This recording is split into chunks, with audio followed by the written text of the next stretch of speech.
நம்ம Ashwin sweets and snacks export பண்றதுக்கு 7373041434 மற்றும் www.ashwinsweets.com கான்டாக்ட் பண்ணுங்க.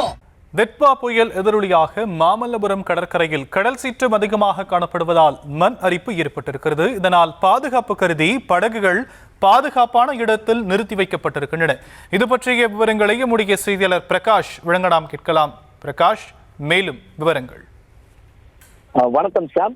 அதாவது வடகிழக்கு பருவமழை காரணமாக தென்கிழக்கு வங்கக்கடலில் உருவாகியுள்ள திட்வா புயல் காரணமாக செங்கல்பட்டு மாவட்டம் மாமல்லபுரத்தில் கடல் சீற்றத்துடன் காணப்படுவதால் கடற்கரையில் 3 அடி உயரத்திற்கு திடீர் மண்ணரிப்பு ஏற்பட்டுள்ளது.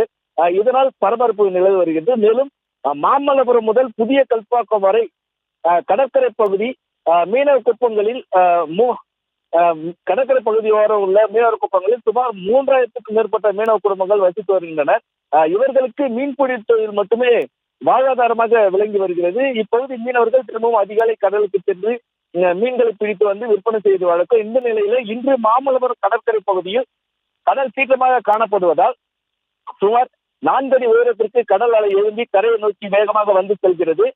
இதனால் கடற்கரை பகுதி தாண்டி பல மீட்டர் தூரம் கடல் முன்னோக்கி வந்துள்ளது. மேலும் கடல் சீக்கிரமாக காணப்படுவதால் 3 அடி உயரத்திற்கு திடீர் மண்ணரிப்பு ஏற்பட்டது. இதனால் மீனவர்கள் அச்சமடைந்துள்ளனர்.